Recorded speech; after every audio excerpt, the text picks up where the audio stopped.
nazo beta lisolo lisolo ya motema ya moto ya lokotanga bakomisanga esika naza lelo.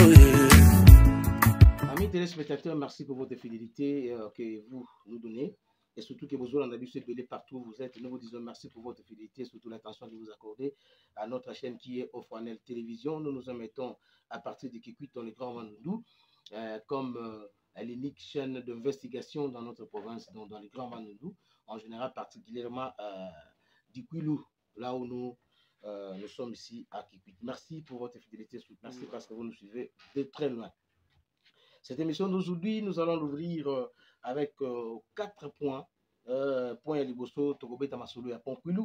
Le Pont Kwilu qui est en danger, abandonné.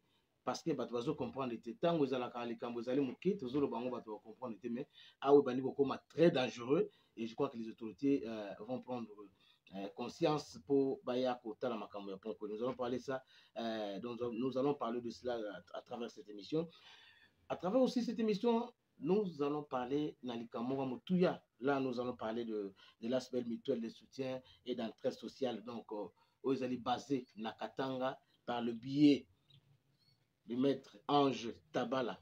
Donc, on passe les Abanakuilu, mais c'est un entrepreneur, c'est quelqu'un qui fait de grandes choses. Dans l'ensemble, donc, à travers cette émission, nous allons parler de lui. Nous allons vous dire qu'est-ce qui se passe au Katanga avec Ange Tabala. À travers cette émission aussi, nous allons vous présenter des figures emblématiques, de grandes figures, Yakuilu, au Pesaka Katanga, pour vous comprendre que Banakuilu, même quelque part, Basala Makamba Kitoko, Makambo Hotel, c'est la province Mosusu, mais pas Nabisawa, Yoyimpash. Nous allons parler à travers cette émission de la réquisition des véhicules de PEV par les autorités provinciales du Kwilu. Véhicules qui étaient destinés à comme un vaccin quelque part, la PEV,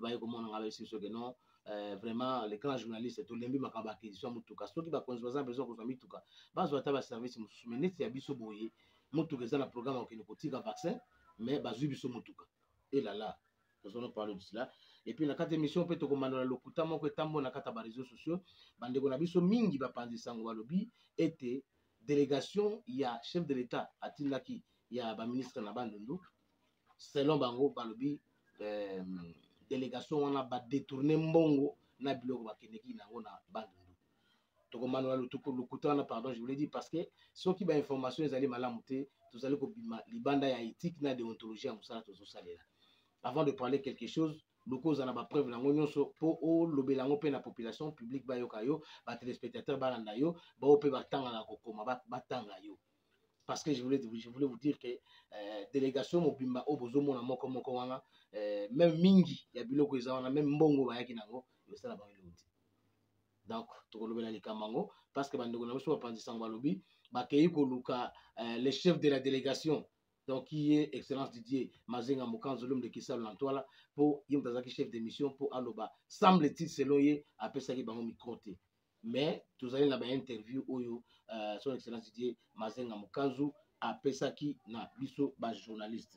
Et puis, tout le monde, Sabino, le mot, au Sabino, c'est Gamakas à travers cette émission. Un monsieur, notre frère, donc, à Otagina Mboka, avant d'y mais à Keko Kangamana Mutambu, Bakosiye, na eloko moko ya pembe ba biseke ezali diamant bazuye mbongo bakei bokomo na ndenga azali kolela mbongo na ndenge kei. Voilà, à travers cette émission, c'est ce que nous allons vous parler. Avant de continuer, regardez la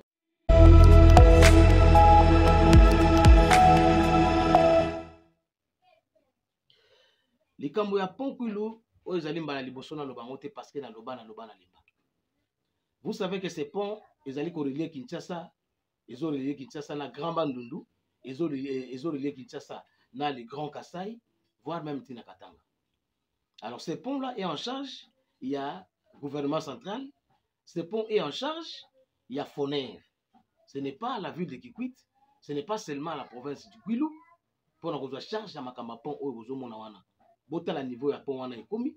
Et nous risquons que Mbou les obéta les lozali pour les arosana sakana et koki ko endommager pont wana parce que bani ko tobolango côté ya je ne sais pas, architecte soit bien un poteau nango ya suka. Donc, maille bani ko kota donc pont etikali muke etikala libana donc pont wana ko céder. Pona nini biso tolingaka kosala makambo kaka soki ekomi monene ekoma lokola pont ya Kalamba Mbuji oyo ekoyaki kaka bongo. Donc ce n'est pas normal. Ce n'est pas normal. Donc toujours senga na bakonzi botala niveau à pont wana ezokoma. Bino kaka bakonzi na opérateur économique.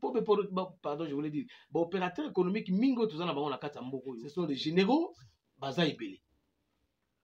Alors nous ne savons pas ce qui besoin les gars mituka, ne passe pas mituka o ezoleka awa. Ba remorque ezokene Chikapa ezokene Mbujima ezokene Kananga ezokutana na Kinshasa ezoleka likola pont wana. Mais si vous laissez ces ponts comme ça, je vous dis botala nano niveau ya poto eza likolo ya pont, botala mabulu o eza ko timona déjà na mopanzi ya pont wana. Croyez-vous que soki bambula mibale misato mine ebeti vi ya pont wana ekozala ndenge nini ekozala ekosede ezalika yango monte ya aussi le pont Nzinda o ezali na entrée ya Kikwit na quartier Kikwit 3 kuna na commune ya Nzinda. Pont wana elingi kolongwa déjà na place parce que mitu ekomo leka wana na ba condition moko bondima ngoti. Toujours senga ba plaidoyer chaque fois quand moi je parle déjà ici nazo senga plaidoyer même na ba député boye ko tambola boya bo sali ba tapage le ko kuta na ba base na bino. Vous avez fait tout ce que vous pouvez faire na ba bar tout ça ko na bino partout na ba place faut boza na bozo mais place au beaucoup ko information exacte. Moi j'ai vu quelques députés ba oti na province na bando ba yawa ba keika mbangu na EPST pour ba ke na makama mbongo ya ba na classe ba futa. Regarde-moi un peu cette bassesse. Makamoza na kati ya mboka bazo kipe yango te bazo keneka place eza na bambongo po baluka bazwa mbongo bazwa opération retour bafuta bango. Mais le pont wana ko bukana parce que qu'est-ce qu'on appelle province éducationnelle ikwilu de yango ezaka Kikwit te ezapel libanda Kikwit ezali bulungu ezali Masimanimbe ezali Bakata ezali Kwango pardon ezali Idiofa et puis ezali Kungu. Siko tango point ko kata wana kata na baboto. Bon biso bato na pas de problème hein so donc kata na boto kata bino ba kolomi tuka. Na bino bato kozala bino ko traverser parce que mituko eza ba poids lourd ezo mema carburant ezo mema ba sac eza poids pour que ne koma na kana na Mbujima parce que l'avion c'est pas possible. Donc nous demandons à l'autorité qui nous écoute à ce moment ba député o to votaka ya lokuta bosala ta plaidoyer pamba pona pont wana parce que ezali pe intérêt pona Kwilu parce que ceux qui payent za mawato.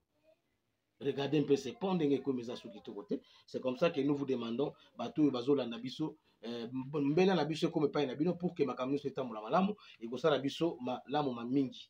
Yango to senga na bino ba sénateur, to senga na bino ba député national, to senga na bino ba député provinciaux. Hein? To bani ko ke na kota élection. Na éviter ba rapport ni bo pesa biso parce que ta plaidoyer mo bo salté pendant 5 ans au Union Soviétique ko vous n'avez rien foutu et puis bo sala tele ko malamu. Merci na bino to voter les sous. À travers cette émission, je salue rapidement. Lui s'appelle le docteur Foreman Mabala, qui est le médecin directeur. Il y a clinique universitaire de Lubumbashi. Donc, Talakaka, Moutou, il y a Moutou en Sala. Et il est donc le docteur Foreman Mabala que j'ai dit, il est médecin directeur. Il y a clinique universitaire, il y a Lubumbashi, et que j'ai salué à travers cette émission. Donc, Betke Bingabo, Baminganga Yambuta, donc Munganga Yambuta, il y a Keta la clinique, il y a université, il y a Lubumbashi. Docteur Forman Mbotemi Nange, ou Villa Kakwa Kouvesam, Bokwa Kakishina, place Mistisa, quelle place il y a Lojimo, quelle Kanampi Mabanza, quelle, Yakostadi Sampi Bantuna, Yakena Lueka, Boanange Kwaku, Kouvila Bové, docteur Forman Mabala, place Nange, quelle, Ngepe Sampi Motena Baina Nyusu, Yakele Bana Kwilu, Yakejinga Lueka Nanga. À travers cette émission aussi, je salue le maître Pascal Essiki Mboui, mon amour Mboui. Yomo Yebiga Bandato Bandati Zaboye. Lui aussi, il est au Katanga. Bavanda bango nyonso ma docteur Foreman place moko et plus particulièrement na mutu munene otokobeta lisolo na ye. Là je parle de monsieur Ange Tabala otokobeta lisolo moko munene ya Asbel o bino boko comprendre ngo soki bino boyeba na kata grand band depuis na kata Kwilu et kozala malamu makasi. Donc wana tokoleka mbala moko juste pour na kobeta lisolo ya Asbel wana oyo ezosala makambu ya kitoko. Donc c'est le mutuel de soutien et d'entraide sociale. Siège social nango ezali na Katanga nde tokobeta lisolo nango. Regardons d'abord ça et nous soutien d'entraide sociale ezali mwana moko moninga moko ndeko moko ya mayele belé o tuza ko benga Ange Tabala en économie na asalaka ngona na université le marché c'est pas à n'importe quelle université. Donc je dis ezali mutuel de soutien et d'entraide sociale. Donc cet aspect est basé à Lubumbashi. Donc c'est lui qui est à la base, c'est lui qui est le moteur, c'est lui qui fait tout pour makambo ça parce que ça asbel moko jeté hein la réseau les a jeté parce que zo sala makambo oyo batu ba ko comprendre te métal ezali musika yango zo pesa biso pasi makasi mais nous savons très bien que monsieur Tabala a salisi batu belé asbel wana ezali kaka na Lubumbashi te ezali représenter même na Kinshasa et puis misisa nango ezobotama ekende partout pour makambo nyonso etambola botala bafoto wana nazolakisa bino c'est pour vous dire que ezali asbel moko munene soki bomoni ezali na makambo balobi entraide ezali ya solo yango nazosenga bino bana nyonso ya Bandundu bana nyonso ya Kwilu partout où vous êtes vous avez des moyens vous êtes en Europe lokwa bolandanga mingi na États-Unis bozolanga mingi na France na Angleterre bozolanga na Espagne na Belgique na Suisse place bakilundu kakoma bazali na Paris place Bepula Bile bazali na Londres place ba Ange bazali bozali belé mwana tamba comme on a bien na Paris ezali place Boulas azali bino nyonso bolandanga kuna donc asbel ezali asbel na bino donc ba numéro de compte nango ezali soki bolingo yeba ba activité nini asbel wana oyo tozali ko benga donc mutuelle de soutien et d'entraide sociale hein donc MSES donc ezali asbel ya ko lokota libulu te ou bien ya ko lokota na zala na fondement avec ba document puis ba activité lenda na ndenga mukete si vous aussi vous contribuez et vous allez voir que makamna bino mingi okende liboso donc tout soutenir yango bana Kwilu parce que ezali muninga moko mwana Kwilu oyo abima liboso posa na ngona kata katanga za kovana ndenge mwa mukete na Kinshasa et puis na est place makambo ndenge na ndenge ezali kosala makuna ezo ko assister même ba soldat na biso ezo assister ba déplacer ya ba guerre ya ndenge na ndenge peso salisa bato na ndenge na ndenge donc nous vous demandons aussi là où vous êtes soutenez cet aspect et vous allez voir que monsieur Ange Tabala à cause de la reconnaissance et puis et pour aider bino pour ça makambo donc voilà ce que je voulais vous parler à travers Asbel Oyo on a zo benga mutuelle de soutien pardon je voulais dire mutuelle de soutien et d'entraide sociale et oyo ezali kokambama na monsieur Ange Tabala o azali mwana ya Bandundu mwana ya Kwilu mwana ya Idiofwa mwana ya bon tolo bagaba ba territoire tolo bagaba mwana Kwilu parce que mikolo ya akotia makone pe na kati ya mboka na biso on na kati ya Kikwit pona kotala mutualité de soutien et ko sala et ko salisa batu na ba point nini. Donc voilà, pour le chapeau à toi et très sincère félicitations à toi Ange Tabala parce que mitou loko na ebino wana ezaba mitou ya jeté. Donc je voulais vous dire que donc tel que Azali wana Azali mutu mune na zate ke mutu akolokota ou bien basala ki soki logoni non c'est quelqu'un qui a la tête donc mutu na yesalaka yangonde ya salaka biloko wana. Donc je voulais vous dire qu'il est licencié en sciences économiques ya Lubumbashi una place à sala makambo ebele na ndenge ya mokete place pe atanga ki classe na ye. Donc je voulais dire qu'il est licencié en sciences économiques et de gestion si c'est comme on a dit l'université à Lubumbashi yango nde place mayele pe yaki asala biloko wana ezali ka bango te bazali pe susu na mutualité mususu baza pe na structure mususu zobenga Coreband na Coreband kuna bazali ebele. Vous allez voir là-bas il y a maître Adrien, il y a aussi monsieur Coustine donc bango nyonso baza kuna na kati et monsieur Pascal ici Kimbouida c'est lui qui s'occupe des questions politiques et sociales parce qu'il a déjà juriste donc bango moko baza kuna et nous voyons aussi monsieur Kakama JP. Donc, parce que c'est lui qui est le président. Hein. Bah, j'étais donc Mikolozo, ya. Tous les notre union normale comme ça. Tokoye Sabino, comment Makamozo évolue na Kota Katanga, na bana ya grand bandundu dans l'ensemble. Ils ont fierté en Boga, biso surtout ça la bonne vous avez makas. Donc, coup de chapeau à toi, Ange Tabala là où tu te trouves. Mpagi na monu me pesa coup de chapeau, mbote na matono, minzambi kuikange maile bile. Sambu inangeta sala yotabaka bantu na bisalu yotapesa bantu mangindo mbote ya kutambulila yotasalisa bantu ake konda kozaba kima na kobaka kima moshi na ntunabu sambu tambula parce que MCES yokele mutualité mosi yakele na bantu akutoma na kati et yoke sambi makambo ya kutoma sambu tumisa boala na beto. Merci mingi bani bantu wenda na beto na makameta la mutuelle de soutien et d'entraide sociale inake basé na Lubumbashi yakele na mwana ya Kwilu yakele na tayo. Voilà. Nous passons cette fois à un problème qui a suscité beaucoup de bruit dans la province, pas du Kwilu seulement, mais dans les grands Bandundu, où un bon nombre de professionnels des médias ont écrit dans les réseaux sociaux pour dénoncer, semble-t-il, que délégation et gouvernement au Baki na Bandundu, ba détournaki mbongo na biloko zaki destiné pour nous déplacer. Mes chers frères, ceux qui ont ça la masolo na biso to yebaka éthique na déontologie na biso parce que ça peut la place to comme on a ba limite tant que ba preuve za réunité. Je voulais dire dans cette émission c'est pour expliquer aussi que ezaki na bandeko na biso bazanga ka information Mais biso quand même tout ça qui m'a cassé poto comme tina kota suka poto d'information et puis le micro a été tendu. Na son excellence Didier Mazenga Mukanzo l'homme de Kisano Ntola Kotuba Nanima qui était le chef de mission au ayaki na bandeko wana. Après ça qui biso malobanaye aloba ki boulanda à travers cette émission, il a dit ceci. Mission otoye to kosuka na bandu awate. Soki to sisi bandu to zozonga to kokende mai ndombe, so to uti mai ndombe to zo parce qu'il faut faire la route. To kozonga Kinshasa pour faire Kwango et puis to kokoma na Bakata Fatundu bakotona nyoso pona kosilisa mission na biso. Ezaki mission kaka te posuka na kati ya bandu ville. Mwanda mwa basaki ya fufu ya matungulu mwa carton ya mpio di mwa banini ekosala te ba avantage be fait ba bilon mususu ba ministre na bazana. Parce que zana batu mususu bazala za déjà avant. Eza ba mbongo mwa mike eza ba mbongo te ya soki ya ndenge nini. Yango zomona ke mbongo wana pesa ki destiné te ba pesa bango yango po ba vivre nango mais bazali ko bongisa kozonga na bango parce que kimia ibandi kozonga na bamboka place ba utaki parce que ezali te ba pesa mutu moko $10,000 peut-être un symbole 100 ou $200 bon ça peut pas faire quelque chose na nombre de ministres wana bazali soki faut pas papa mbongo faut ça ba millions ba dollars est-ce qu'il y a des millions qui venaient à Bandundu-Ville ndeko na biso biloko wana eza malamu mingi te donc koloba ke ministre aboya ki koyamba ba journaliste ou ba panzi sango pona ko pesa bango maloba ezali lokuta parce que ngai nazwaki maloba wana pe sur place na bino baninga musuki bazaki na biso bazwaki pe maloba sikoto baninga bazaki zo maloba bino bozalaki wapi toloba makambo ko pesa malamu toloba makambo ko susciter te pour pesa par exemple ba incitation à la haine ba incitation ba makambo belé ya ba etnie besoin ba d'abord que mboka eza malamu te ba journaliste baza bato ko pelisa moto te les mususu ezali ko bakisa mafuta pona mungwa biloko ko melenge mais ça pona ko détruire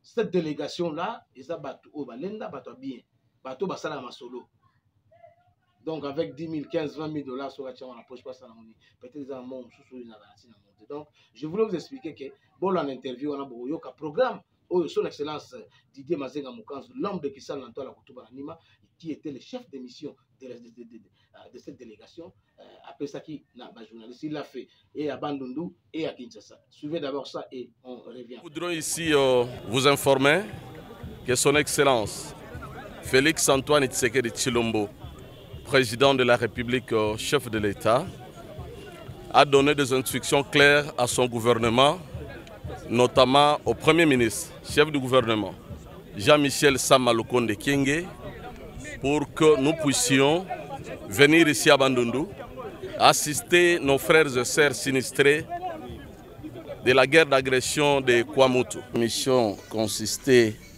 à assister nos frères et sœurs des grands Bandundu déplacés par la cause de la situation à Kwamutu.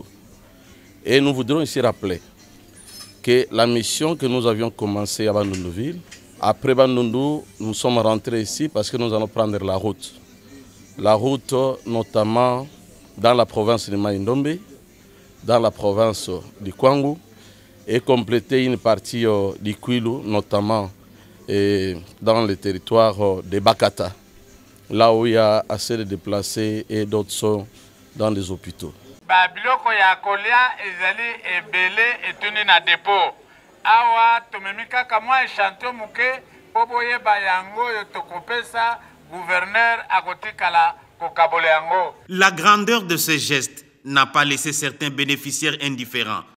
Tozana Sengomakas na président de la République na biso Fachi Beto na oya sali toyoka na sango toyoka ke papa zoya mais tomoni délégation oya Fachi Beto euti Kinshasa en tout cas sikoyo tomoni comme Moïse aye kolonga biso na Égypte to sepeli makasi to pese remerciement na nyoso asali pour la biso mission accomplie. Ça diamango. Songa.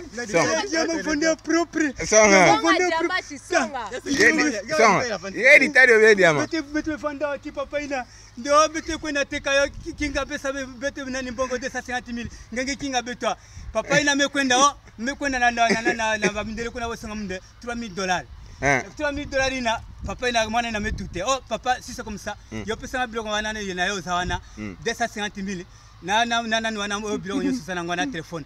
Yo kende na papa wana boteka siko boya oyo retire na. Siko mbota mbongo ndenge ndenge komi. Ai mama. Mama mia gafa mama gafa mi mama. Mama gafa mi mama gafa. Papa beta 1000 francs. Ah, bien 1000 francs papa ina aventure. Ça 1000 fois. Ah. Ben moi babuzoba. Mama gafa mi mama. Ah papa, il a aventure. Aga aventure. Moi aventure ve papa, moi aventure moi. Est-ce que me fait bana na bana le fumu bana la patrie mu katana gilembe ko. Katana gilembe ai mama. Ngeka tukana wapi? Pa ngeka gilembe moi mtu gilembe. Moi gal swa gilembe yaya. Bon, ça va. Nzore wapi? Wena mwangalipa. Abokwange usalangi. Mwena na foster ina nani tairi na ya batena. Kokuna mwe kwisatuluka. Ah, yeye kanisa senzi na 1000 francs. Ah, ya pesa ni siwa sangi vraiment. Pesa ni mawa. Mama. Bate sentir. Ben komba pende be ba. Ah, ete. Na wapi na luvundu. Sige masoma. Combien de pourcents combien ba ditadi le combien pesa ndio ina ngozi nza de betu. Kati mapende ba yuma, basi bapende ba yuma ba kurante pitala kutoa. Kwa nini ile mengi kutoa nje? Mama ngafani mkona kimtindo vraiment. Mkona kimtindo gilembe mama. Ashina buzoba nange. Yenge beka na biba nkaka papa kutukupa yima. Likambu ya réquisition ya mituka na lobaki yango eza mamwezo pesa passe. Le province du Bandundu, Grand Bandundu, je voulais dire, et la province du Kwilu ba moyen ya kosomba mituka ezali. Ou bien place pe ya kosala réquisition ya mituka ezali. Kokene kosala réquisition ya mutuka ya PEV il fallait qu'on mema ba vaccin bandeko ya PEV ba komona biso baleli. Ba bi grand journaliste yo moninga lobela biso likambo. Yango nazo beta mbela ba konza province.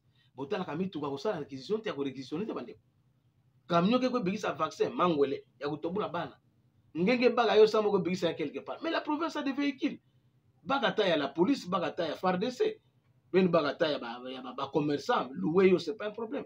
Que d'aller réquisitionner un véhicule de PEV, il y a beaucoup d'autres engins ça na ko bigisa mangwele quelque part.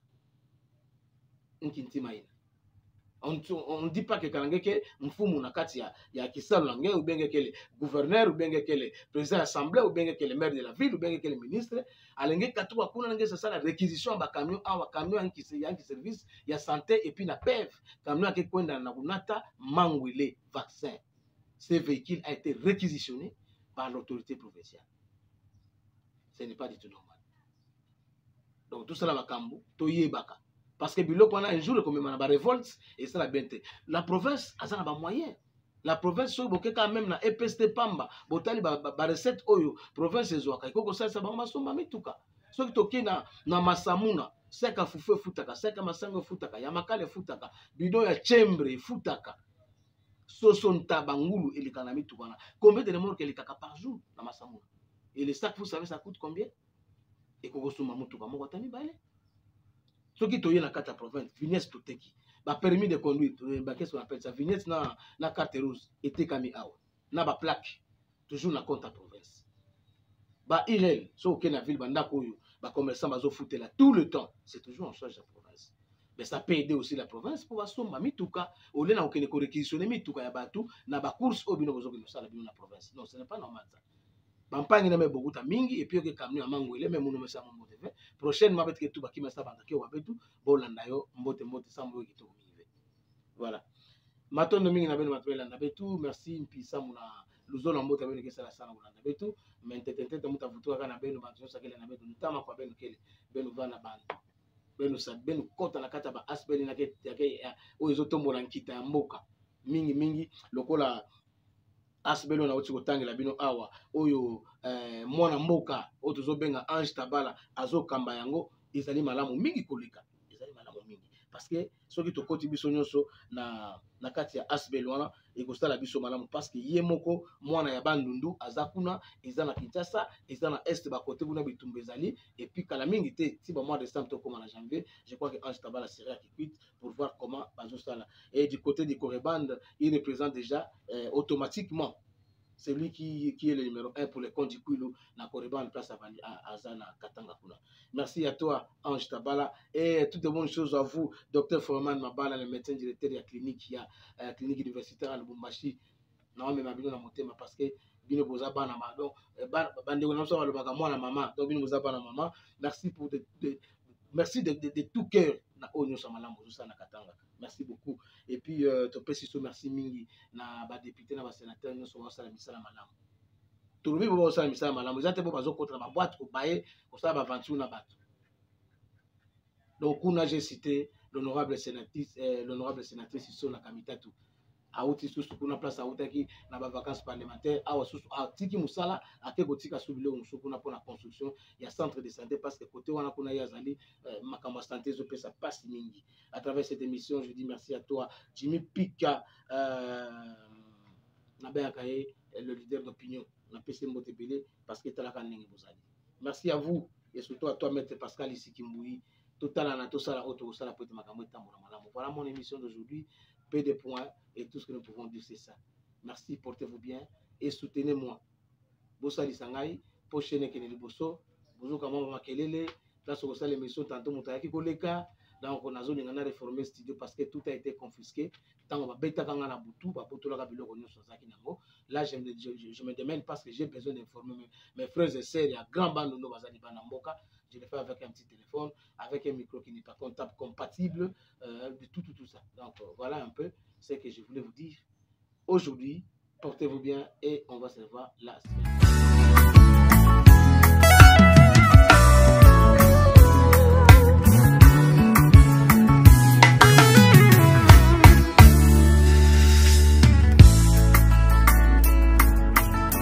Nazo betali solo ya motema ya moto ya lokotanga pakomi